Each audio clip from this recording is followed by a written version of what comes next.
former First Lady Michelle Obama.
Magical is in the air, isn't it? Yeah. You know, we're feeling it here in this arena, but it's spreading all across this country we love. A familiar feeling that's been buried too deep for far too long. You know what I'm talking about. It's the contagious power of hope. The anticipation, the energy, the exhilaration of once again being on the cusp of a brighter day. The chance to vanquish the demons of fear, division, and hate that have consumed us and continue pursuing the unfinished promise of this great nation, the dream that our parents and grandparents fought and died and sacrificed for. America, hope is making a comeback.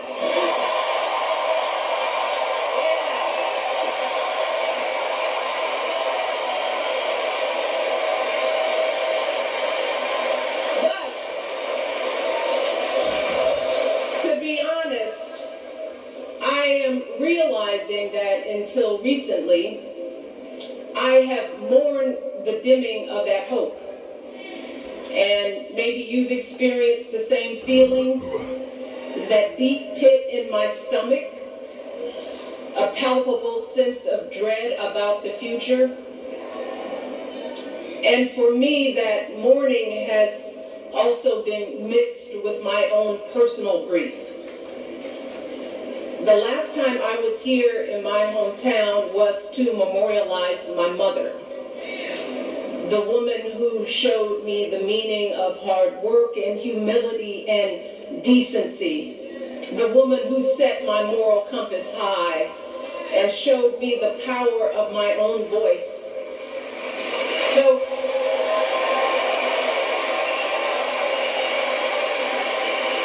I still feel her loss so profoundly. I wasn't even sure if I'd be steady enough to stand before you tonight, but my heart compelled me to be here because of the sense of duty that I feel to honor her memory and to remind us all not to squander the sacrifices our elders made to give us a better future. You see, my mom, in her steady, quiet way, lived out that striving sense of hope every single day of her life. She believed that all children, all people have value, that anyone can succeed if given the opportunity. She and my father didn't aspire to be wealthy. In fact, they were suspicious of folks who took more than they needed. They understood that it wasn't enough for their kids to thrive if everyone else around us was drowning. So my mother volunteered at the local school. She always looked out for the other kids on the block. She was glad to do the thankless, unglamorous work that for generations has strengthened the fabric of this nation. The belief that if you do unto others, if you love thy neighbor, if you work and scrape and sacrifice, it will pay off. If not for you, then maybe for your children or your grandchildren.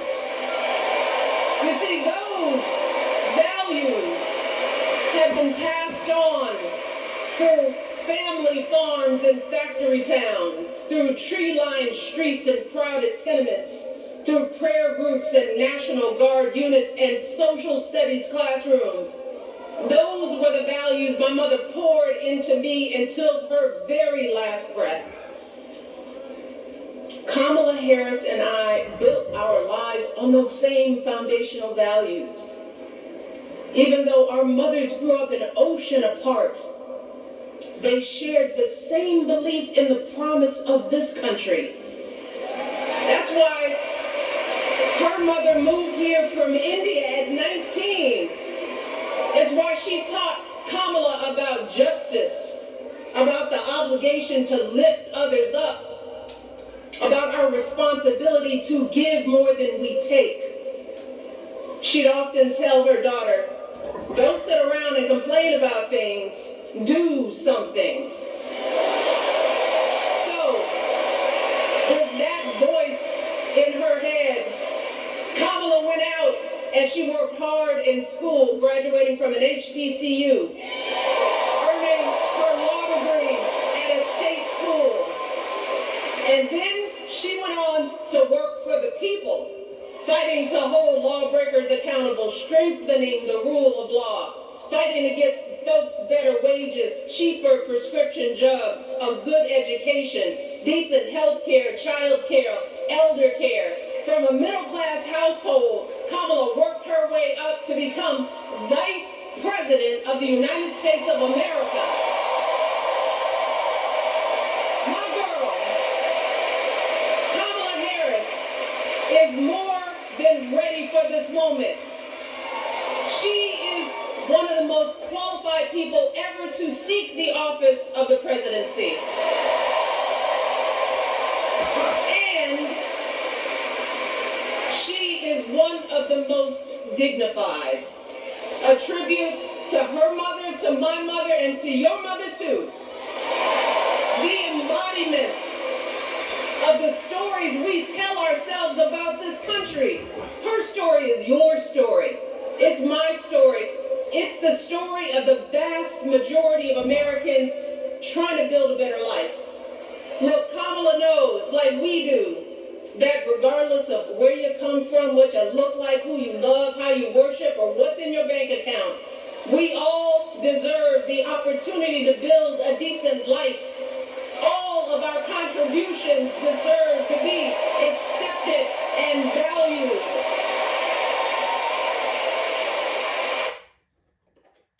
Yeah, I am radical. I do believe that we need to get radical. And Bob Casey has become radical too. Kamala Harris supports open borders. Bob Casey voted for them. Harris wants free health care for illegal immigrants. Yeah, fuck you. It's 50 days. Do you guys want to come? Whoop, live TV. No one has a monopoly on what it means to be an American. No one.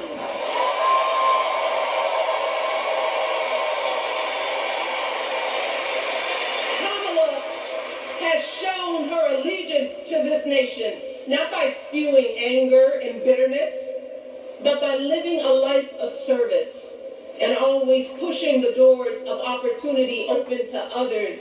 She understands that most of us will never be afforded the grace of failing forward. We will never benefit from the affirmative action of generational wealth.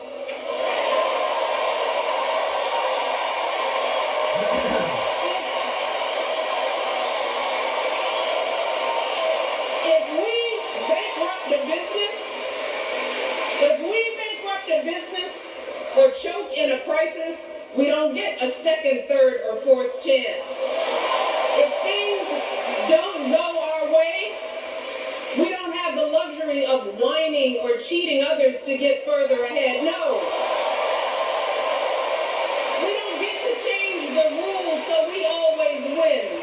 If we see a mountain in front of us, we don't expect there to be an escalator waiting to take us to the top. No. We put our heads down. We get to work. In America, we do something. And throughout her entire life, that's what we've seen from Kamala Harris. The steel of her spine, the steadiness of her upbringing, the honesty of her example, and yes, the joy of her laughter and her light. It couldn't be more obvious.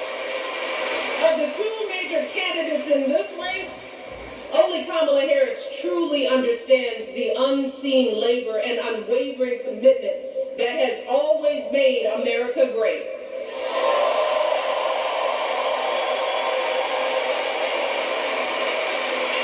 Now, unfortunately, we know what comes next.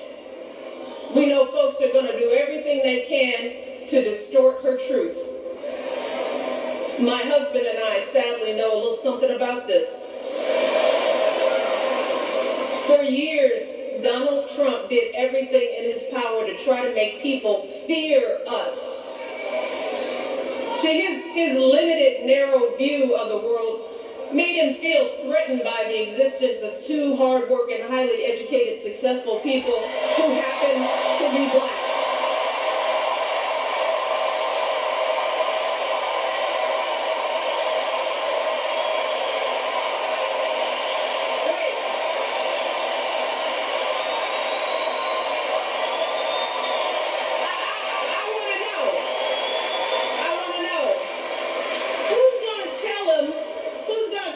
The job he's currently seeking might just be one of those black jobs.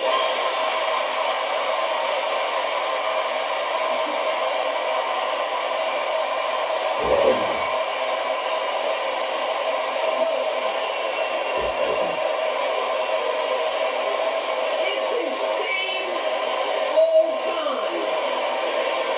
His same old con.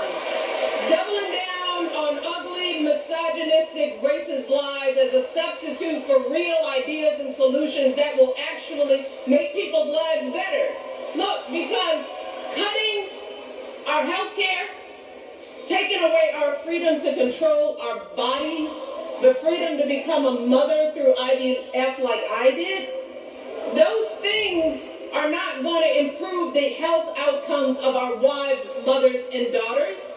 Shutting down the Department of Education, banning our books, none of that will prepare our kids for the future. Demonizing our children for being who they are and loving who they love, look, that doesn't make anybody's life better. Instead,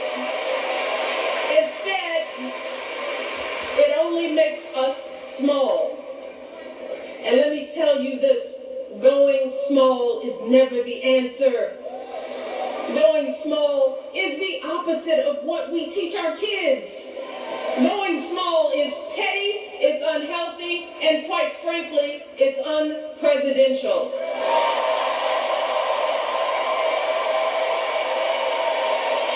So, why would any of us accept this from anyone seeking our highest office? Why would we normalize that type of backward leadership? Doing so only demeans and cheapens our politics. It only serves to further discourage good, big-hearted people from wanting to get involved at all. America, our parents taught us better than that, and we deserve so much better than that. That's why we must do everything in our power to elect two of those good, big-hearted people. There is no other choice than Kamala Harris and Tim Walz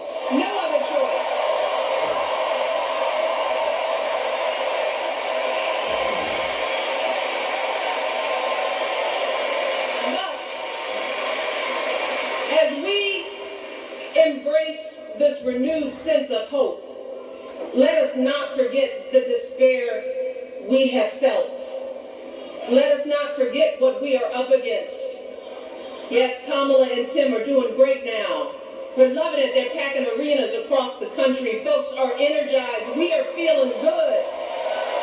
But remember, there are still so many people who are desperate for a different outcome, who are ready to question and criticize every move Kamala makes, who are eager to spread those lies, who don't want to vote for a woman, who will continue to prioritize building their wealth over ensuring that everyone has enough.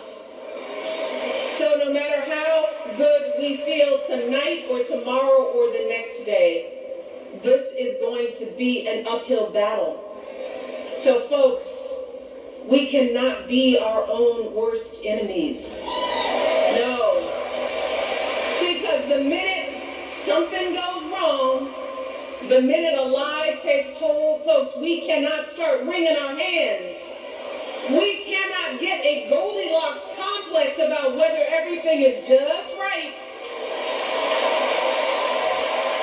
And we cannot indulge our anxieties about whether this country will elect someone like Kamala instead of doing everything we can to get someone like Kamala elected.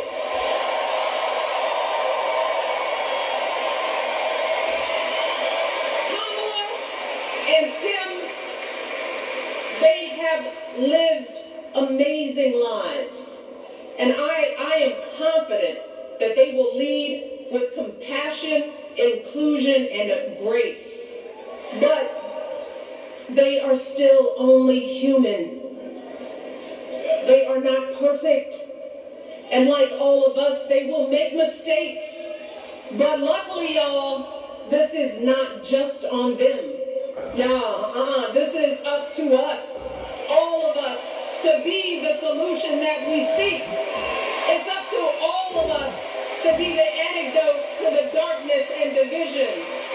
Look, I don't care how you identify politically, whether you're Democrat, Republican, Independent, or none of the above. This is our time to stand up for what we know in our hearts is right.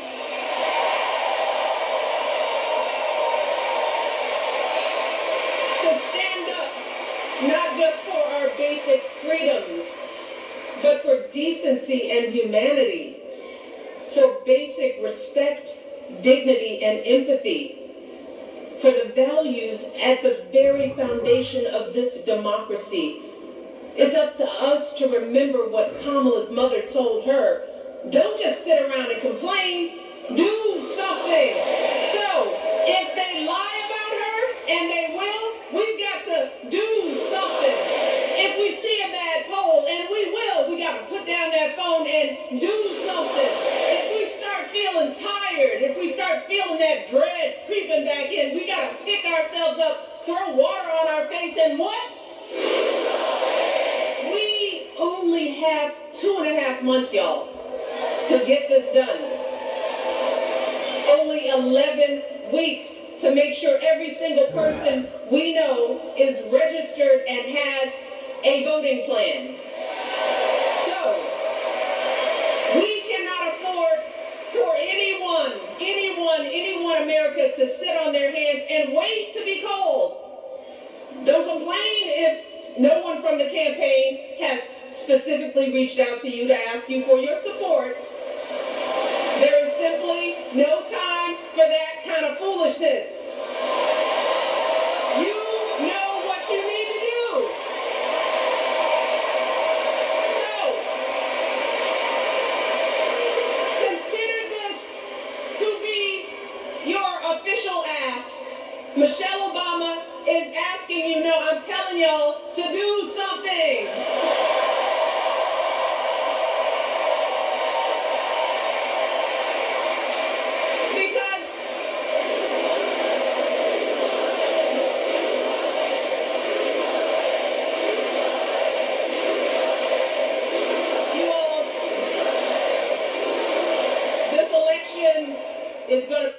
Yeah, do something. Do something. Yes, we can. Yes, we can. Yeah. Doing something right meow. Getting fucking slizzard. Hurricane Malt Liquor, actually refreshing and fucking delicious. Barack Obama takes it up the tailpipe from Big Mike. Go fuck yourself. None of your fucking phone, dwarf. Fuck you, Fat Reggie. Man.